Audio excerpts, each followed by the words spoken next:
Queridos, dentro da nossa série Histórias do Meu Melhor Amigo, hoje eu quero compartilhar uma dessas histórias de Jesus, que eu particularmente nunca contei. E eu estou muito desafiado porque ela é muito rica, mas eu também estou muito preocupado porque tem muitos detalhes. E eu preciso condensar todos esses detalhes em 40 minutos, e sem brincadeira. Tem tanta coisa para falar que daria 1h30, mas eu tenho 40 minutos e eu quero aproveitar muito, convidando você a abrir a sua Bíblia no Evangelho de Mateus, capítulo de número 20, eu quero ler a partir do verso 1, porque o episódio 5 fala sobre os trabalhadores da vinha, esta parábola muito interessante de Jesus, que tem umas 587 aplicações, e escolher só 3. Nesta manhã foi um desafio enorme. Mateus capítulo 20. Feliz porque os juniores da nossa igreja estão estudando sobre parábolas. E alguns falaram assim: pastor, pode me perguntar sobre as histórias do nosso melhor amigo que eu sei responder? Eu falei: que bênção. Depois eu vou fazer umas perguntas para vocês, tá bom? Mateus capítulo 20, o Kaique já nos abençoou colocando aqui a tradução que nós vamos usar agora na manhã. Pois o reino dos céus é como um proprietário que saiu de manhã cedo para contratar trabalhadores para a sua vinha. E ele combinou pagar-lhes 1 denário pelo dia e mandou-os para a sua vinha. Por volta das 9h da manhã, ele saiu, viu outros que estavam desocupados na praça e lhes disse: vão também trabalhar na vinha, e eu pagarei a vocês o que for justo. E eles foram. E saindo outra vez por volta do meio-dia e das 3h, ele fez a mesma coisa. E saindo por volta das 5h, ele ainda encontrou outros que estavam desocupados e lhes perguntou: por que vocês estiveram aqui desocupados o dia todo? Porque ninguém nos contratou, responderam. E ele lhes disse: vão vocês também trabalhar na vinha. E ao cair da tarde, o dono da vinha disse ao seu administrador: chame os trabalhadores e pague-lhes o salário, começando com os últimos contratados e terminando com os primeiros. E vieram os trabalhadores contratados por volta das 5h, e cada um recebeu 1 denário. Quando vieram os que tinham sido contratados primeiro, eles esperavam receber mais. No entanto, cada um deles também recebeu 1 denário. E quando receberam, começaram a reclamar do proprietário da vinha, dizendo: estes homens contratados por último, trabalharam apenas 1 hora, e o Senhor os igualou a nós, que suportamos o peso do trabalho e o calor do dia. Ele, porém, respondeu a um deles: amigo, não estou sendo injusto com você. Você não concordou em trabalhar por 1 denário? Receba o que é seu e vá. Eu quero dar ao que foi contratado por último o mesmo que dei a você. Eu não tenho o direito de fazer o que quero com o meu dinheiro? Ou você está com inveja porque eu sou generoso? Assim, os últimos serão primeiros, e os primeiros serão os últimos. Que história do nosso melhor amigo. Eu quero orar com você mais uma vez. Pai querido, fala com a gente através dessa história maravilhosa que Jesus de Nazaré contou e que está registrada na Tua palavra, porque o Senhor deseja nos ensinar hoje e sempre através dela. Nos ajude a olhar para essa parábola com um outro olhar nesta manhã, e pedimos que, apesar de mim, o Senhor possa falar com a gente e possa nos abençoar com a Tua palavra. Pedimos assim bondosamente, orando por isso no nome santo, bendito e precioso de Jesus. Amém. Amém. Mantenha a sua Bíblia aberta aí. O público de Jesus, ele conhecia muito bem a realidade dos vinhedos. Quando Jesus conta essa história, as pessoas que o ouvem conhecem todos os detalhes daquilo que ele está falando. As pessoas conhecem um vinhedo. As pessoas sabem que as videiras eram plantadas no vinhedo na primavera. As pessoas sabem que a poda era feita no verão. E as pessoas sabem que a colheita era feita mais ou menos no final de setembro, antes do período de chuva. Então, havia um tempo muito pequeno para se fazer a colheita. É por causa disso que todo dono de vinhedo precisaria contratar empregados temporários, gente que pudesse ajudar na colheita, porque se não houvesse feito a colheita antes das chuvas, a produção das uvas estava perdida. E naquele tempo, os trabalhadores braçais, que eram contratados, como a gente fala hoje, como um trabalhador temporário, eles iam nas feiras livres, e eles ficavam lá. E aí vinha o proprietário da vinha, e ele contratava esses trabalhadores para lhe pagar uma diária. Naquele tempo não se paga mensalmente, era uma diária. E uma diária de um trabalhador braçal era muito menos do que um denário, uma moeda de prata naquele tempo. O proprietário da vinha, da história que Jesus conta, é um homem generoso. Ele contrata trabalhadores e ele dá um denário, muito além do que um trabalhador braçal recebia. E aí nessa história você já sabe, o proprietário, o dono da vinha, ele representa Deus, o administrador, ele representa Jesus de Nazaré, os trabalhadores representam aquelas pessoas que se convertem, que se tornam discípulos de Jesus, do reino, e a vinha é o próprio reino de Deus. Até aí tranquilo. O que vai complicar para a gente é que esse generoso proprietário, ele vai na feira livre, ele começa a contratar os trabalhadores para ajudar na colheita. E ele vai 5 vezes lá na feira. E ele pega trabalhadores para trabalhar em 5 turnos diferentes. O primeiro turno vai fazer das 6 às 18, 12 horas, período integral. O segundo turno vai fazer das 9 às 18. O terceiro das 12, do meio-dia às 18. O quarto das 15 às 18, e ele ainda pega um último grupo para trabalhar, 1 hora só, das 17 às 18. Até aí tranquilo, você quando contrata alguém, você define o que você vai fazer em termos de horário, você define o horário de trabalho da pessoa. O problema é a forma que o proprietário da vinha decidiu fazer com o pagamento. Ele decidiu igualar o salário dos primeiros trabalhadores com o salário dos últimos trabalhadores.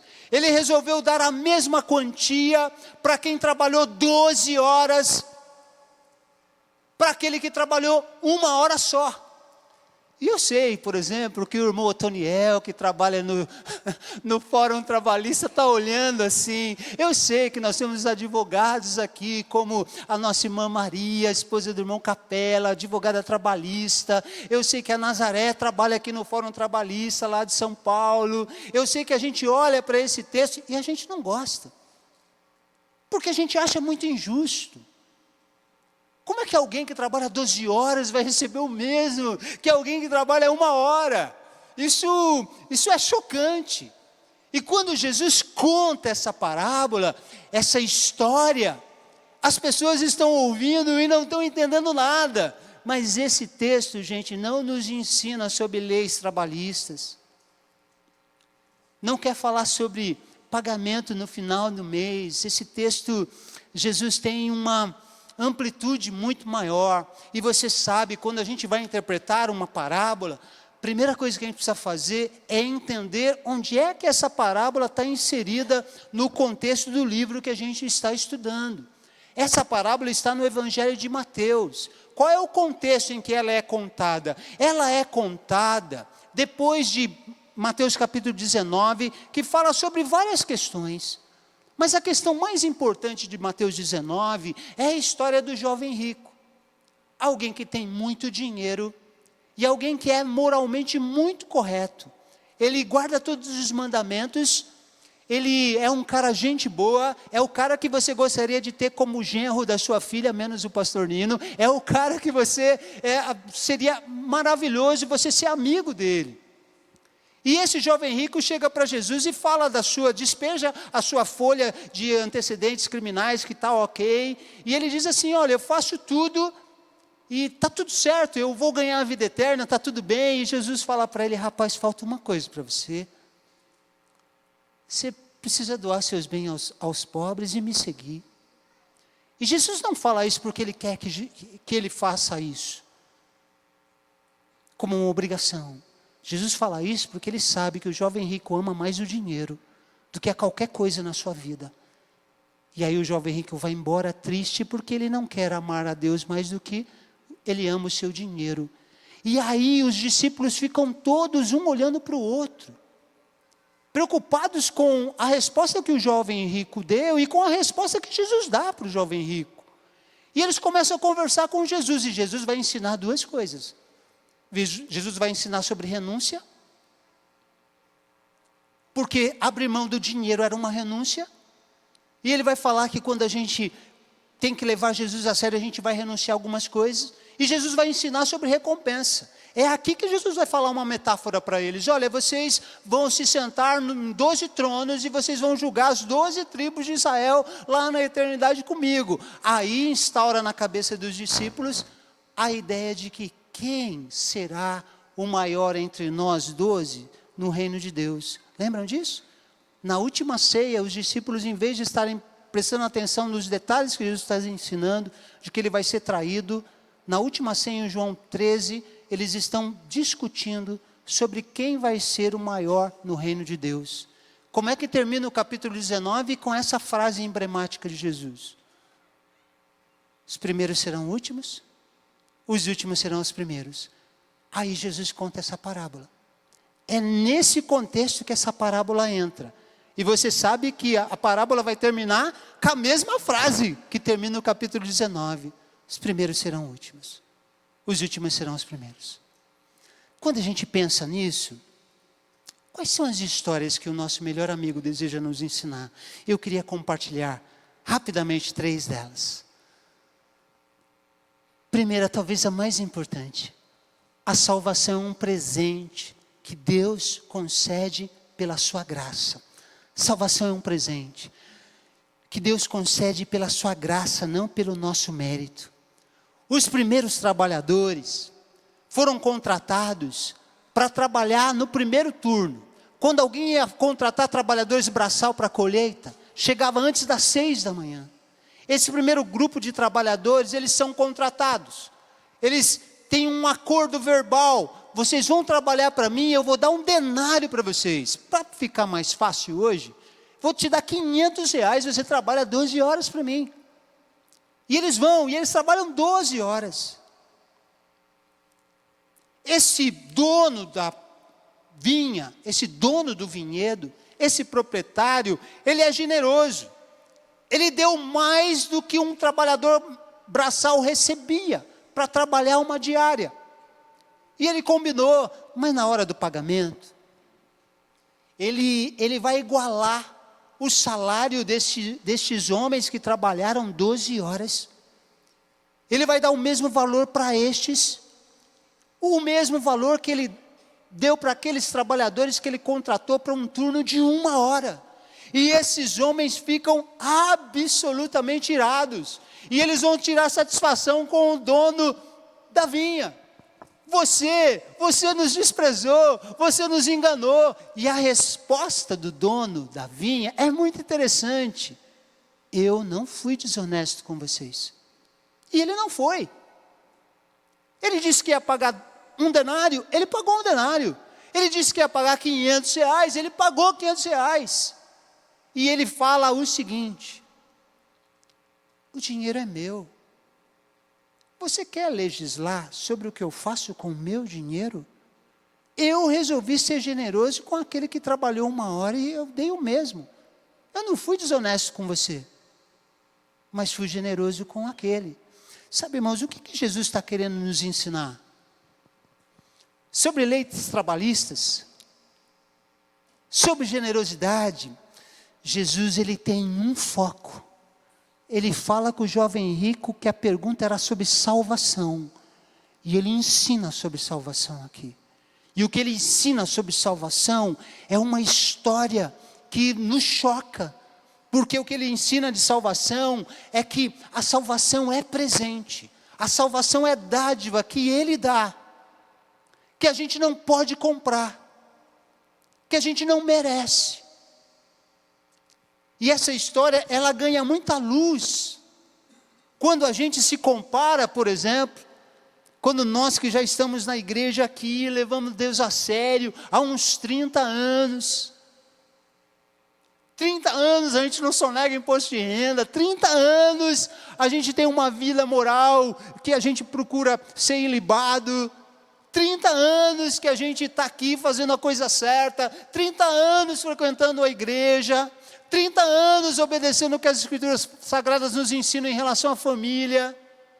Aí a gente vê que uma pessoa que se converte aos 45 minutos do segundo tempo, foi ímpio a vida toda, e ele creu em Jesus como a gente creu ali nos 45 minutos finais, e ele foi salvo.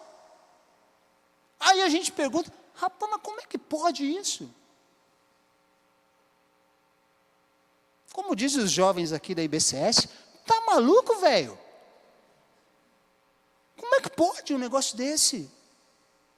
Pode, porque salvação é um presente que Deus dá. E que a gente não merece. No frigir dos ovos, a gente deveria reconhecer que nem a pessoa que se converteu aos 45 minutos do segundo tempo, nem a gente que se converteu há 30 anos, nenhum de nós mereçamos. Salvação é um presente de Deus que a gente não pode comprar. Sabe, irmãos, Jesus está nos ensinando aqui que não cabe a nós ficar legislando sobre se Deus está sendo justo com alguém a quem Ele resolve salvar ou não. Eu sei que há muitos crentes que têm resistência, por exemplo, com o evangelismo em presídio. E nós trouxemos um missionário aqui, tem 3 anos, que ele evangeliza em todos os presídios da capital, pastor Oséias Ribeiro. A gente pensa, mas por que aquela cara merece ser salvo? É o pensamento errado sobre salvação. Salvação não entra meritocracia. Ninguém merece, nem eles, mas nem nós. Mas Deus, pela sua graça, resolveu nos salvar. Preste atenção para os trabalhadores de 1 hora. O texto diz, versículo 6, que eles estão o dia inteiro na feira livre. Por que eles estão lá? Porque eles querem levar pão para casa. Eles querem levar sustento para a família deles. Eles estão lá porque eles estão à procura de um trabalho. São 5 horas da tarde, esse grupo está lá. E alguns estão pensando assim, caramba, está acabando o expediente, a gente não tem nem 1 centavo, como é que eu levo pão para casa? Será que eu vou ter que pendurar na mercearia do irmão Capela? Será que eu vou ter que ir lá na avícola da dona Marina, pedir fiado? O que vai ser hoje? Se você fosse um trabalhador da última hora, debaixo do sol, numa feira, esperando ser contratado, e não tem emprego para você, como é que você reage quando alguém chega e diz assim, cara, tem trabalho na minha vinha para você. Você vai trabalhar 1 hora, eu vou te pagar. Pô, a gente fica feliz, a gente nem espera receber 1 denário, a gente espera receber uma fração da fração da fração, mas a gente vai levar alguma coisa para casa, a gente vai ter sustento. Esses últimos trabalhadores foram agraciados pela generosidade de um proprietário de uma vinha, que está bombando, e que ele resolve levar essas pessoas para trabalhar 1 hora, só, para ganhar o mesmo que quem trabalhou período integral. Generosidade. Sabe, irmãos, quando a gente olha para essa parábola, a gente precisa ter o mesmo sentimento que eu tenho. Senhor, por que o Senhor resolveu me contratar para trabalhar na sua vinha? Porque eu não sou merecedor. Por que o Senhor decidiu me salvar se eu não sou merecedor? Salvação é dádiva, é presente que a gente precisa sempre se alegrar, porque a gente não merece. Efésios capítulo 2, verso 8 e 9. Porque vocês são salvos pela graça. Isso não vem de vocês, é dom de Deus, é presente de Deus. Não há nada em mim que poderia fazer com que eu merecesse a salvação. Nada, nem em você, que se considera um leão dourado da perfeição, um mico dourado da perfeição. Deus é gracioso, generoso, e Ele decidiu nos salvar. Os primeiros trabalhadores e os últimos não têm merecimento nenhum, mas são contratados, salário pago, todo mundo ganha a mesma coisa. Meus irmãos, a gente precisa pensar. A salvação começa com Deus. Olha o que Ele está ensinando na parábola. Quem é que vai atrás dos trabalhadores? 5 vezes.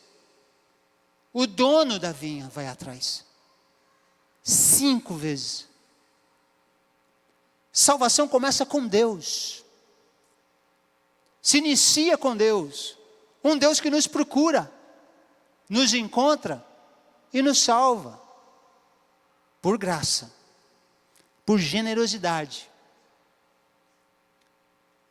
Por isso que todas as vezes que a gente se levanta num dia frio como hoje, a gente pensa, caramba, que sacrifício que eu vou fazer para a igreja. Aí quando eu lembro do que custou a minha salvação, que inclusive eu nem mereço, meu Deus, coloco sorriso no rosto e vamos que vamos, porque eu preciso agradecer a minha salvação junto com os meus irmãos e adorar o dono da vinha. Salvação é um presente que a gente não merece. Mas é uma segunda lição que eu gostaria de lançar à luz. Deus chama todas as pessoas salvas por Jesus para trabalhar na sua obra. Alguns vão trabalhar na recepção da igreja, alguns vão trabalhar no ministério de louvor da igreja, no Up Kids. Deus chama todas as pessoas que são salvas por Jesus para trabalhar na vinha que representa o reino de Deus. Notaram como esse proprietário da vinha está indo na feira, em vários horários, vai antes das 6 da manhã, volta às 9, volta às 15, volta meio-dia, volta às 5 horas da tarde, ele está sempre indo contratar pessoas. A vinha desse homem está bombando, há trabalho para todo mundo que chegar, tem trabalho até para quem vai trabalhar 1 hora só. Isso nos lembra uma coisa importante. Nos lembra que no reino de Deus haverá sempre trabalho para todos nós que fomos salvos por Jesus. Essa história do nosso melhor amigo nos lembra que não existe aposentadoria na vida cristã, que não chega um estágio da vida que eu posso dizer assim, caramba, não tenho mais nada para eu fazer no reino de Deus. Não há mais nenhuma vinha precisando do meu trabalho. Há sempre algo que eu posso fazer no reino de Deus. Se você é convertido, se Jesus salvou você, se você se tornou um discípulo de Jesus, você tem pelo menos um dom. Você tem alguns talentos, algumas habilidades, você tem recurso, você tem tempo, você tem dinheiro. Você tem uma expertise em alguma coisa que você faz no seu trabalho. Deus quer usar tudo isso no reino dEle, para a glória dEle. E há trabalho para a gente. Há trabalho para a gente. Pessoal, essa semana nós começamos o projeto chamado Como Rubis. É um projeto que talvez você esteja interpretando que seja um projeto voltado para a estética, para cuidar da beleza de mulheres de 18 a 70 anos. Esse é um segundo objetivo. O primeiro objetivo é ensinar sobre autocuidado. E um autocuidado que não se preocupa só com o corpo, se preocupa com a alma. É um projeto voltado para a evangelização. Por isso nós abrimos para as pessoas da igreja, mas que as pessoas possam trazer algum parente, alguma pessoa nessa faixa etária do sexo feminino, para participar. Por quê? Porque vai ter massagem facial, drenagem, vai ter técnicas de relaxamento, mas vai ter uma pessoa que vai falar de Jesus com a gente, vai ministrar uma oração, porque você sabe, né? Toda cabeleireira tem um pouco de psicólogo. Toda pessoa que trabalha com estética tem um pouco de conselheira. E eu estou vindo aqui hoje, cheguei mais cedo, aí quando eu entro, eu encontro com a Shirley que trabalha aqui, uma funcionária da Dimensão, que está trabalhando com a gente, e ela é funcionária da igreja, ela não é evangélica, e eu chego, ela está toda diferente. Eu olhei assim, uns brincos, maquiada, e eu falei, nossa Shirley, você está produzida. Aí a Shirley falou assim, pastor, eu vim no projeto como Rubis, a Gabriele me acrescentou lá e eu vim, eu recebi aqui uma massagem, fui orientada sobre cuidar da minha autoestima. Pastor, ela leu um texto da Bíblia, orou por mim, e eu fiquei aqui mais tempo do que o horário, e eu acordei de quinta para cá, estou de bem com a vida. Sabe o que é isso, gente? Isso é um projeto que Deus colocou no coração da Thaís Coelho. Como é que eu posso abençoar pessoas com os dons, talentos, com a expertise da minha profissão, e ainda falar de Jesus para as pessoas? Funcionária da igreja, veio na IBF, está muito perto de Jesus. No reino, há lugar para você trabalhar, com que você pode trabalhar. Alguns irmãos estão falando assim, pastor, a gente não pode fazer um projeto para preparar os jovens para o Enem? Eu falei, meu Deus, demorou. Pois o espaço da igreja está aqui, ó.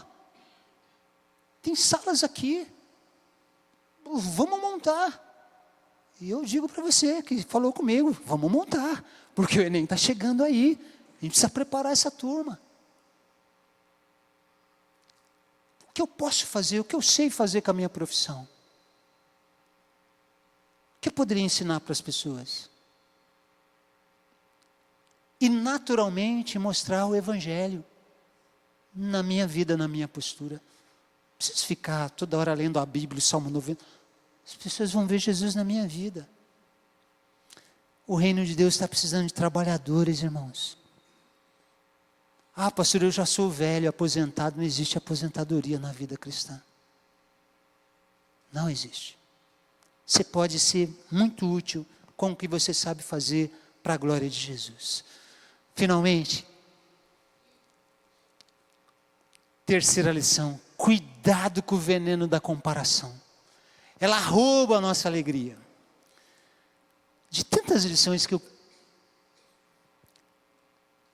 olhei para essa parábola, essa está muito implícita, mas ela é tão importante nos dias que a gente está vivendo hoje. Especialmente nesse tempo de redes sociais, em que a gente não consegue desgrudar da vida virtual. Falar sobre comparação, que é um veneno, é muito importante, porque a comparação rouba a nossa alegria. Vocês percebem que esses primeiros trabalhadores que são contratados, eles estão super felizes, e eles vão trabalhar super animados, porque o proprietário, o dono da vinha generoso, diz que vai dar um denário para eles. Quando eles foram contratados, um olhou para o outro, rapaz do céu, esse cara está montado na bufunfa, tem muita grana, vai pagar um denário para a gente. Eles estão todos felizes e eles vão trabalhar. Produtividade lá em cima. Termina o turno, encaram 12 horas. Até aí está tudo bem. Aí chega o pagamento. A ordem do dono da vinha, para o administrador, a gente vai começar a pagar primeiro por quem trabalhou menos. Vem a turma que trabalhou 1 hora só. Recebe R$500. Os caras do turno de 12 horas, o que vão pensar? Se fosse eu, ia pensar, rapaz, esses caras trabalhando 1 hora, ganharam R$500, eu vou ganhar uns R$5.000 aqui. Então, um sorriso de orelha a orelha, todo mundo feliz, contente, satisfeito. Quando eles recebem o pagamento, Um denário, R$ 500. A alegria foi embora na hora. Por quê? Porque eles se compararam com a turma que trabalhou 1 hora e ganhou os mesmos R$ 500 que eles. Interessante como quando a gente se compara, nosso egoísmo aflora. Você já percebeu isso? A gente se compara com fulano Beltrano, nosso egoísmo na hora aflora e a gente perde a alegria. E a gente fica com raiva. Sabe, gente, a comparação tem o poder de nos tirar a alegria. De nos tirar o que a Bíblia nos ensina, que se chama contentamento. De olhar para o que eu tenho, valorizar o que eu tenho, me contentar com o que eu tenho. Posso querer ter um pouco mais do que eu tenho, mas sem tirar a gratidão e a valorização daquilo que eu já tenho. Esses homens ficam nervosos, eles ficam com raiva, eles ficam irados. Eles vão tirar satisfação com o proprietário, que diz para rapaz, vocês assinaram o contrato. Não estou sendo desonesto com vocês. O que eu estou sendo é generoso com quem trabalhou 1 hora só. Porque o dinheiro é meu. Você está com inveja do que eu posso fazer com o meu dinheiro? Quando você vai para a psicologia, sabe o que a psicologia nos ensina sobre comparação? A psicologia ensina que a comparação é a porta de entrada da inveja. Quando eu me comparo com alguém, sou tomado por inveja. Por isso que a gente olha para aquela pessoa que no dia do aniversário de casamento, o marido deu uma bolsa, Louis Vuitton, da Vitor Hugo. E aí o seu marido lhe deu uma lembrancinha de R$ 1,99 do bazar do Xing Ling aqui, de César de Souza. E aí o que você faz? Você despreza o seu presente, porque você é tomado de inveja. Alguns maridos estão falando, fala a Deus. Não, eu não estou pregando para ninguém da nossa igreja, porque não tem nenhuma mulher que se compare com um presente. Ah, irmãos, isso é uma coisa que não tem gênero. Não tem gênero. Comparação é tanto masculino quanto feminino. A gente se compara com o carro, a gente compara a conta bancária, a gente compara a roupa, a gente compara a escola que os filhos estudam, a gente compara. E quando a gente compara, a gente tira o olhar daquilo que a gente tem, que é muito legal, e a gente acha que o que o outro tem, que a grama dele é mais verde do que a nossa. E a gente perde a alegria. Eu contei num culto de quarta que em abril agora eu fui pregar na cidade de Indaiatuba, cidade muito próspera. E lá está a igreja que mais cresce na nossa denominação batista. Começou com 17 pessoas, hoje tem 5.000 pessoas. A igreja Red, a Igreja Batista Redenção, pastor Tiago Mates. E eu fui lá com o irmão Valdemir, com o irmão Mateus, e nós fomos visitar essa igreja. E aí um pastor muito educado nos levou para fazer uma recepção ali. A gente devia ter marcado o horário antes, eu não sabia, mas ele foi muito gentil, nos levou para conhecer todo o contexto da igreja, porque a gente queria olhar uma parte que eles estão construindo, que a gente está com uma visão muito parecida aqui para César. E fomos lá. Aí o pastor conversando assim comigo, pastor Nino, domingo passado foi Páscoa. Sabe quantas decisões nós tivemos aqui? E eu assim, não, quantas? 175 decisões. Nesse mês de abril nós vamos ter um batismo. Sabe quanto batismo nós vamos fazer aqui? Falei, não, 225 batismos. E aí eu comecei a calcular, bom, trabalho de Páscoa da IBCS, nós tivemos 4 decisões ao lado de Jesus, e o próximo batismo nós temos uma sala com 17 pessoas. Na hora o bichinho da comparação me mordeu. Miserável homem que eu sou um ameba mesmo. Ai, vou pedir minha demissão da igreja assim que eu voltar. 225 batismos. O que eu fiz em 80 anos como pastor, ele fez em um dia. Na hora, o Espírito Santo veio falar assim para mim. Louve a Deus pela alegria do Evangelho nesta comunidade que prega a minha palavra com seriedade. E louve a Deus pelo que acontece na IBCS, que prega o Evangelho com a mesma seriedade. Para ter 175 decisões num culto, teve mais de 1000 visitantes num culto. Sabe o que eu aprendi? Que cada um corre uma corrida diferente.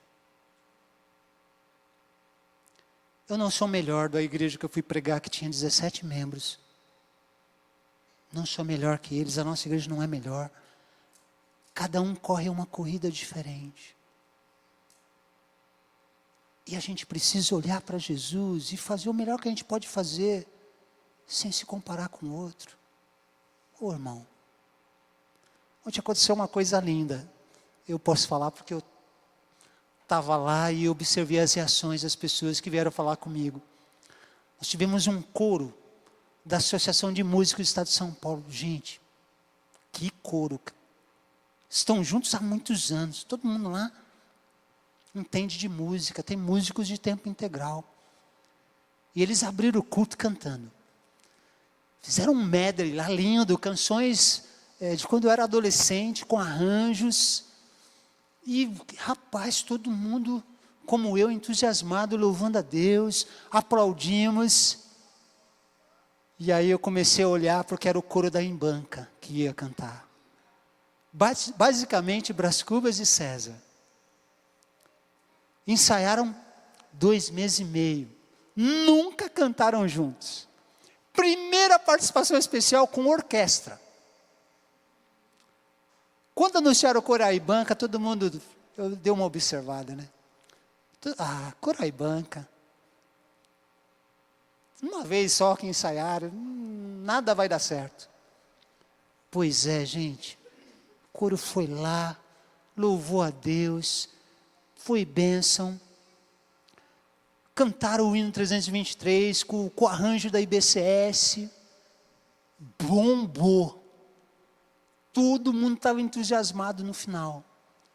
E algumas pessoas, eu tenho uma pessoa que saiu lá de trás e falou assim, olha, quando eu vi um ministro de música que dirige o coro, tocando violão, eu imaginei que tinha que ser da IBCS, que é uma igreja diferente, e ficou legal demais.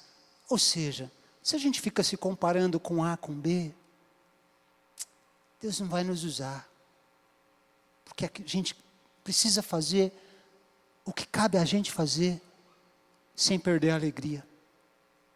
Seja você, meu irmão. Pare de se comparar com a roupa que fulano está usando, que você não tem para usar. Cuidado com rede social. Rede social mostra uma realidade que a gente quer mostrar, que não é aquela que muitas vezes existe. Mas aí eu fico me comparando. Comparação nos faz perder a alegria. Cheguei em casa ontem, super feliz. Liguei a televisão, Corinthians e São Paulo. 2-0. Aí eu olhei para a defesa do São Paulo. Arboleda, Ferrarese. Aí eu olhei para a defesa do Corinthians. Félix Torres. Perdi a alegria na hora de comparar. E eu sei que tem uns São Paulinos que estão tirando sarro, que já me mandaram mensagem. Alguns vieram com camisa desse time para me provocar. Mas eu sou um corintiano sofredor. Vou continuar sendo. Mesmo com o Félix Torres na zaga. Que não é fácil. Como é que eu termino essa palavra? Gente, eu termino dizendo que todas as vezes que a gente se compara, nosso egoísmo brota. Porque a gente vai sentir inveja das pessoas. E se há uma coisa que a gente não pode fazer, é entrar nisso. Por isso eu vou recapitular a pregação em 3 perguntas. Primeiro, salvação é um presente que a gente não merece, que a gente ganhou. Você tem sido grato por a sua salvação? E se você está aqui, você não se considera salvo por Jesus, 2 coisas importantes. Você, como eu, você não merece ser salvo. Salvação é um presente de Deus. Segunda coisa importante, só Jesus Cristo pode nos salvar. Por isso que ele fala que ele é o caminho. Não tem outro caminho. Você tem trabalhado no reino de Deus, na igreja local, com alegria, com dedicação? Como é que a gente que está servindo hoje na igreja, como servos, voluntários, como é que nós estamos trabalhando? Estamos fazendo tudo no automático? Ou a gente está fazendo com alegria, com dedicação?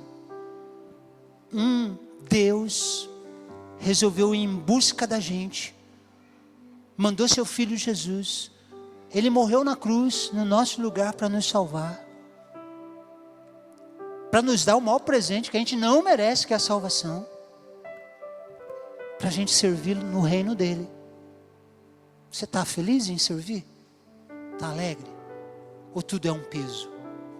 Essa parábola mexe com a motivação pela qual a gente trabalha no reino de Deus. Finalmente, será que você não está envenenado pelo veneno da comparação?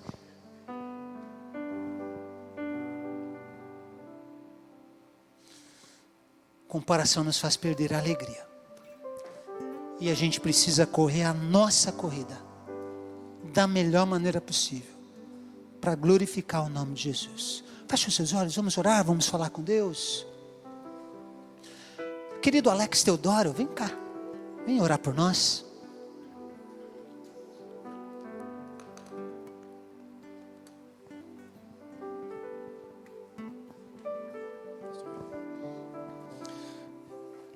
Pastor, eu queria só aproveitar a oportunidade, né? E eu acho que a palavra vem de encontro, né, do pastor. E rapidamente, né, só para não estender muito, da experiência que eu tive essa semana. A famosa semana, quando a gente sai de férias, fala que é a saideira, né? E na sexta-feira aconteceu algo realmente que Deus, Ele é maravilhoso, né? E quando o pastor falou da salvação aqui, e ela é um presente de Deus e a gente tem que demonstrar nosso testemunho, nossas atitudes, né? Esse semestre tem sido um desafio muito grande, um trabalho, e eu mesmo tenho me desafiado bastante com relação aos meus limites, né? E amigos, colegas de trabalho, a minha digníssima querida esposa também, né? Falando: Alex, cuidado, você vai entrar no burnout, né? O burnout é um tema muito usado, na verdade, no mundo corporativo, que é o esgotamento mental, né? E na sexta-feira, em específico, um dia muito puxado de trabalho, com diversos problemas, tempestade. De repente Deus fala: você vai parar agora, que eu preciso que você pregue para alguém importante que estava precisando da palavra. E era um colega de trabalho, né, que trabalha dentro do meu time, e ele perguntou se eu era cristão. Eu falei que sim. Ele falou que a mãe dele orava por ele por muito tempo, para ir para a igreja, enfim, ouvir a palavra, e que Deus estava falando com ele na semana, né, sobre que era a última chance dele, né, que ele queria que ele se tornasse um cristão. E ali eu comecei a falar para ele, falar com ele, e muita gente me chamando ainda para resolver alguns problemas.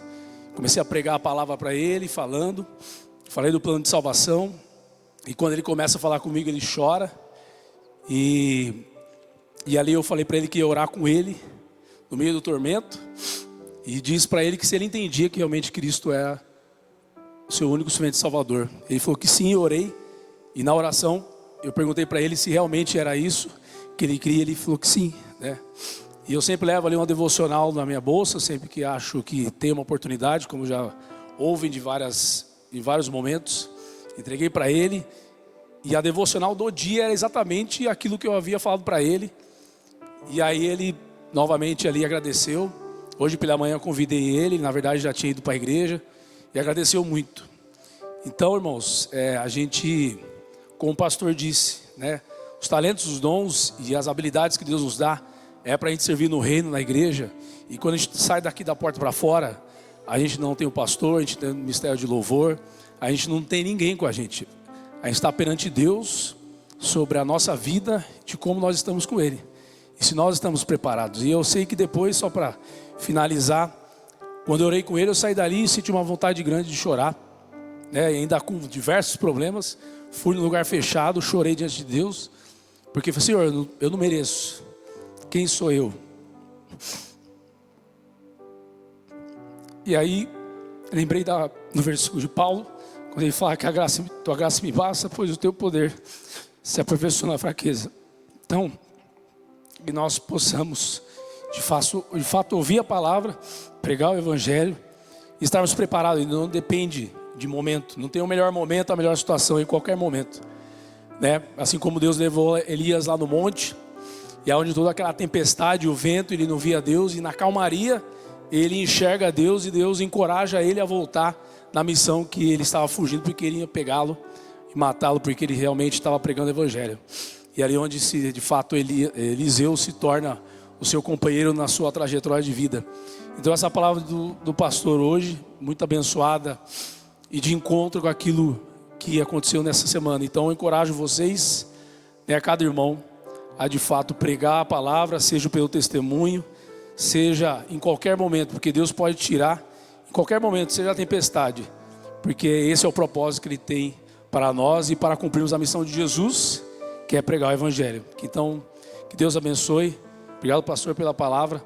Que sejamos instrumentos de Deus e que venhamos descobrir, de fato, cada vez mais aquilo que Deus confiou a nós, a pregar o evangelho, a servir no reino, servir na igreja, a servir fora da igreja, porque de fato é isso o propósito de Deus para as nossas vidas, para honrar e glorificar o nome dele. Desculpe estender muito, mas acho que eu achei oportuno para a gente poder continuar refletindo. Amém? Oremos. Senhor nosso Deus, nosso Pai, nós te agradecemos por essa oportunidade aqui na tua igreja, Pai. Como o pastor bem disse, o Pai, BCS, que é uma igreja séria, ó Deus, que traz a tua palavra, que de fato, Deus, prega o teu evangelho, ó Pai, e que tem crescido, ó Deus, não em números, mas em qualidade, no que diz a respeito, Deus, a vidas, ó Pai, convertidas, vidas alcançadas para o teu reino, Deus, sobre a missão que Cristo nos deixou. Que palavra, ó Pai, tão importante nessa série, ó Pai, que tem feito refletir, ó Pai, sobre o teu reino, que é servir no teu reino. E não é, ó Deus, sobre status, não é sobre ter o melhor conhecimento, não é sermos melhor que o outro, mas é servir ao outro, porque a graça não foi de graça, foi através da vida de Jesus, que com tanto amor, ó Pai, pela obediência, o quanto Ele sofreu e foi até a cruz, ó Deus, de fato, entregar a sua vida. Obrigado, ó Deus, porque o Senhor nos trouxe salvação, e o Senhor, ó Pai, tem trazido através do pastor Nino e os pastores, ó Pai, da nossa igreja, ministérios, ó Deus, aqui na igreja, ó Pai, que tem servido ao Senhor de todo o coração, ó Pai, fazendo o melhor com excelência, porque é o Senhor que merece. Que assim, ó Deus, o Senhor faça essa igreja prosperar, mas prosperar não em números, ó Deus, mas sim, ó Pai, no teu evangelho, na tua palavra, testemunhando, ó Deus, para alcançar mais vidas, como a viagem missionária que vai acontecer logo mais, ó Deus, com esses irmãos queridos que irão para lá. Que o Senhor os use, que o Senhor, ó Pai, venha a cada vida que estiver ali, ó Pai, nesse lugar, o Senhor, ó Pai, venha transformar através da vida desses irmãos, para que a tua palavra, ó Pai, e o Senhor seja honrado e glorificado, Deus. Que o Senhor continue com cada um aqui, Senhor. O Senhor sabe de cada coração, cada condição, fora, Pai, também daqui da igreja, durante a semana que não é fácil, enfrentamos, ó Deus, tantas dificuldades, tantos problemas, mas que Cristo não venha a ser uma programação, ó Deus, de domingo, mas que venhamos viver, ó Pai, todos os dias, ó Pai, a tua palavra. Escorregamos, nós somos falhos, somos errantes, mas a solução bíblica, ó Pai, ela é a melhor, porque o Senhor, ó Pai, nos traz novamente para o centro, para que venhamos entender, ó Pai, que é somente pelo Senhor, é somente pela tua graça, pela tua misericórdia, ó Deus, que nós vamos continuar. E o inimigo, ó Pai, não pode prevalecer nem o mal, Porque o Senhor, o Pai, venceu Ele na cruz. Ele continuará nos tentando, mas nós somos muito mais fortes, ó Pai, porque em Cristo somos mais que vencedores. Por isso, Pai, esteja com a tua igreja. Nos abençoe. Continue conosco ainda agora no final do culto. Essa palavra abençoada. Que possamos, ó Pai, à noite também. Aqueles que não viram hoje, não vieram agora pela manhã e virão à noite, ó Deus, que continuam. Que eles venham continuar, ó Pai, também ouvindo dessa palavra, ó Deus, desse culto maravilhoso, abençoado, para que o Senhor venha, ó Pai, alcançar esses corações. Por isso, no nome de Jesus, que fazemos essa oração. Amém. Amém. Não foi nada combinado, tá, gente? Tudo com o Espírito aí. Deus te abençoe. Vamos colocar em pé?